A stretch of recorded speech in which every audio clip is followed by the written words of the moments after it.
It was just past midnight when Luke Garrett, a single dad of two, finally turned onto the quiet rural road leading home.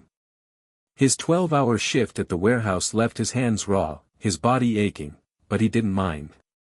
He worked this hard every day for his kids, and their sleeping faces waiting at home were all the fuel he needed. The rain came down in sheets, hammering his old pickup's windshield as the wipers struggled to keep up. His mind wandered to the lunch he'd packed for tomorrow and whether he'd remembered to sign Emma's permission slip for her field trip. That's when he saw the headlights, a blur of white lights spinning wildly on the slick road ahead. A deafening crash. Without thinking, Luke slammed his brakes and jumped out into the storm.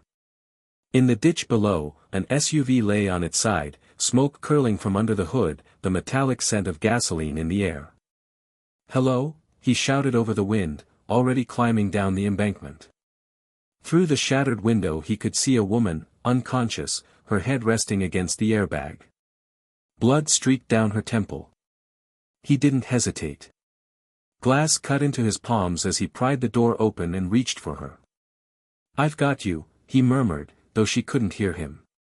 The smell of fuel grew stronger, and panic surged in his chest. He hooked his arms under her and pulled her free just as flames flickered beneath the hood.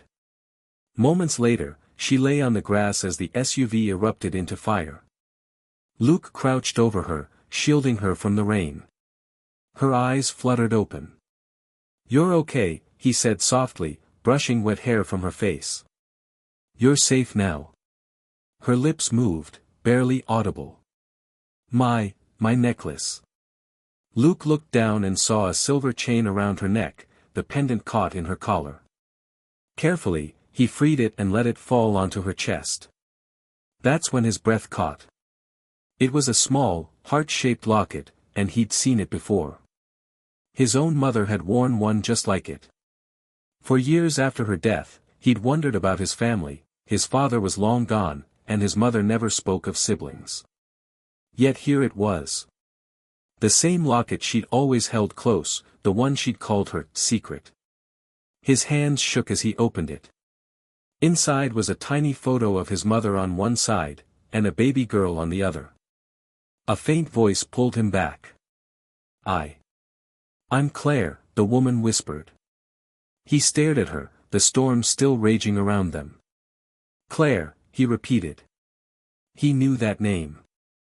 His mother had once told him about a little sister she'd given up for adoption as a teenager, a decision that haunted her to her dying day.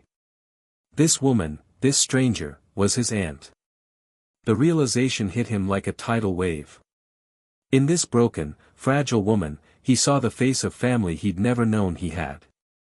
When the ambulance arrived, Luke insisted on riding with her. He held her hand all the way to the hospital, and when she drifted in and out of sleep, she kept asking why he'd helped her. "Because," he said simply, "your family." The words made her eyes glisten with tears. Weeks later, Claire sat at Luke's kitchen table, a bandage still on her forehead, her eyes wide as she watched his children play on the floor.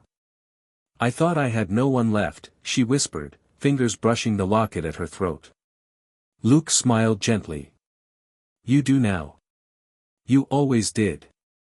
And just like that, what began as a stormy, ordinary night had turned into something extraordinary, the night a man who had given everything for his little family found it was bigger than he ever knew. Because sometimes, the family we lose finds its way back to us, when we least expect it. Kindness has the power to mend what we thought was lost forever. And family, no matter how far or broken, always has a way of finding its way home.